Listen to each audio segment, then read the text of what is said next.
சென்னை அடுத்த ஆதனூரில் அரசு புறம்போக்கு நிலங்களுக்கு என்ஓசி கேட்டு ஊராட்சி மன்ற தலைவருக்கு ரவுடி கும்பல் கொலை மிரட்டல் விடுத்துள்ளதால் 24 மணி நேரமும் துப்பாக்கி ஏந்திய போலீசார் பாதுகாப்பு பணியில் ஈடுபட்டுள்ளனர்.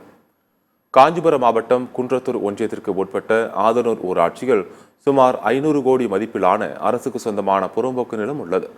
இதற்கு டிடிசிபி அனுமதி இல்லாமலேயே லே அவுட் எடுத்து வந்து வீடு, கடை மற்றும் வணிக வளாகங்கள் கட்டுவதற்காக ஊராட்சி நிர்வாகத்திடம் ரவுடி கும்பல் அனுமதி கேட்டதாக கூறப்படுகிறது. அனுமதி வழங்க ஊராட்சி மன்ற தலைவர் தமிழமுதன் மறுத்த நிலையில் பஞ்சாயத்து ராஜ் சட்டத்தின்படி ஆதனூர் ஊராட்சியில் அறிவிப்பு பலகை வைத்துள்ளார். இதனால் ஆத்திரமடைந்த ரவுடி கும்பல் அந்த பலகையை இடித்து தள்ளியது. இது குறித்து மணிமங்கலம் மற்றும் கூடுவாஞ்சேரி காவல் நிலையத்தில் புகார் அளிக்கப்பட்டுள்ளது.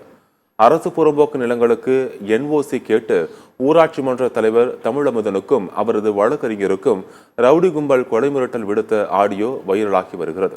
இது குறித்த புகாரின் பேரில் கூடுவாஞ்சேரி மற்றும் மணிமங்கலம் போலீசார் விசாரணை நடத்தி வருகின்றனர்.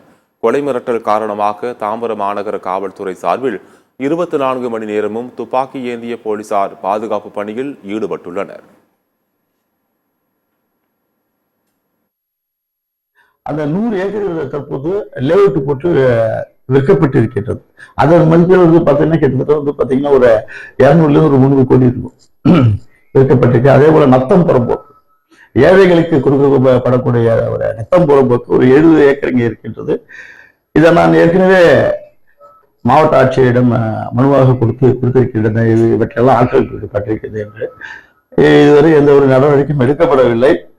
357 ஏக்கர் ஏரி இருக்கின்றது. இங்கு ஆதனூர் அடையாறு இருக்கக்கூடிய அந்த அடையாறுக்கு கொடுக்கப்பட வேண்டிய தண்ணீரே இங்கே தான் சென்று கொண்டிருக்கிறது.